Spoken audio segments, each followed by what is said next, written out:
The shooter starts with their legs straight and shoulder width apart, the ball resting in their dominant hand while the other hand is supporting the ball on the side. Their arms are raised with the ball resting in their hand just above the head, with the shooter looking at the target. The shooter is standing upright with their feet flat on the floor.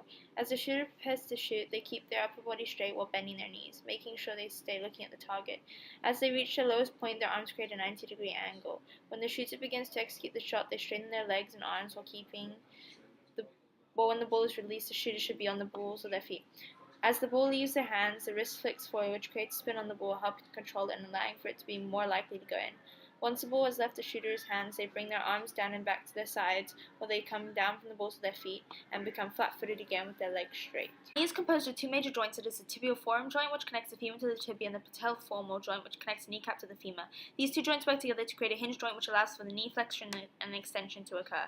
When the shooter bends their knees and they move downwards, this is knee flexion, causes the hamstrings, which is a group of three muscles at the back of the femur, to contract and therefore bending the knee. As the shooter straightens their legs, this is knee extension and causes the quadriceps, which is a group of four muscles at the front of the femur, to contract and therefore straightening the knee. The gastrocnemius muscle works alongside the hamstring to allow the knee to bend. Once the ball is left the shooter's hands, they should be on the balls of their feet. The ankle is a hinge joint which allows for dorsiflexion, which is when the toes point up, and plantarflexion, which is when the toes point down. The three muscles involved in plantarflexion of the ankle are the flexor helicis longus, flexor digitorum longus, and the tibialis posterior.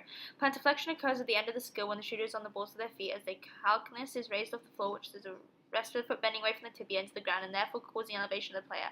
As the ankle plantarflexors, the gastrocnemius and soleus muscles, which form the calf muscles, contract. The soleus is the main muscle contracting the calf, as when the knee is bent, its job is to stabilize the ankle by creating plantarflexion, which allows for you to get back into a standing position, which is why this occurs as the knee is bent when you are shooting. The elbow is a hinge joint that is made up of three subjoints. The humeranial joint connects the humerus and the ulna, which allows for the arm to bend and to straighten.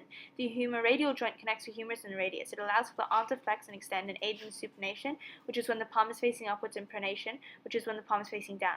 Supination is important as this occurs throughout the majority of the skills. The palm is facing up while the ball is resting in the hand, and only switches to pronation when the ball is released and the wrist is flexed, ending with the palm facing to the floor. The bicep brachii muscle works with the humeradial joint to flex the elbow and to supinate the forearm. The muscles originate from the shoulder blade. The triceps brachii muscle originates from the back of the humerus and helps to extend the elbow. The brachiordial muscles aid in the pronation and supination, while the muscle starts from the lower third of the humerus. The pronator teres helps flex the elbow and pronate the forearm, while the extensor carpi radial brevis extends the wrist and elbow. When the shooter's arms are bent, the biceps contract and the triceps relax. However, when the ball leaves the hands of the shooter, the arm is straight, with the triceps becoming flexed and the biceps relaxing. The wrist is made up of 8 small bones and is one of the most vital parts of executing a netball shot. The group of bones making up the wrist are called the capsular bones and are in 2 rows. The first row, which is close to the radius and ulna, is called the proximal row and is made up of the scophia, lunate, and triantrum. They connect the radius and the ulna to the metacarpal bones. The distal row is close to the fingers and is made up of the trapezium, trapezoid, capitate, lunate, and pisiform bones. Wrist adduction, flexation, and extension all occur when shooting a netball. The flexor digitorum profundus muscle originates from the elbow and splits into 4 tendons at the wrist that attach to the fingers. This muscle allows for the wrist to flex, which happens after the ball leaves the shooter's hand. It also allows for fingers to flex, which occurs at the same time when spin is put on the ball. The extensor carpi radials and extensor carpi ulnaris muscles both originate from the humerus and attach at the base of the hand. This muscle allows for the wrist to adduct, which happens after the muscle has left the shooter's hand. It also allows for extension, which is when the ball is sitting on the palm of the hand with the palm facing upwards. Shoulder is made of a ball and socket joint, which allows for full movement of the arm, and the reason your arm can do a 360-degree rotation. The deltoid is a muscle that originates in the scapula and clavicle. It attaches to the lateral surface of the humerus and is found in the back of your shoulder. Due to being laterally attached, it allows for shoulder flexion, which is when they're rotating. Without the deltoid, a shooter's arm will not be able to extend upwards, and this is for reflection as it occurs when the ball is leaving the shooter's hands. Serratus anterior attaches to the scapula and is made of several strips of muscle that start from the second and end at the 8th rib.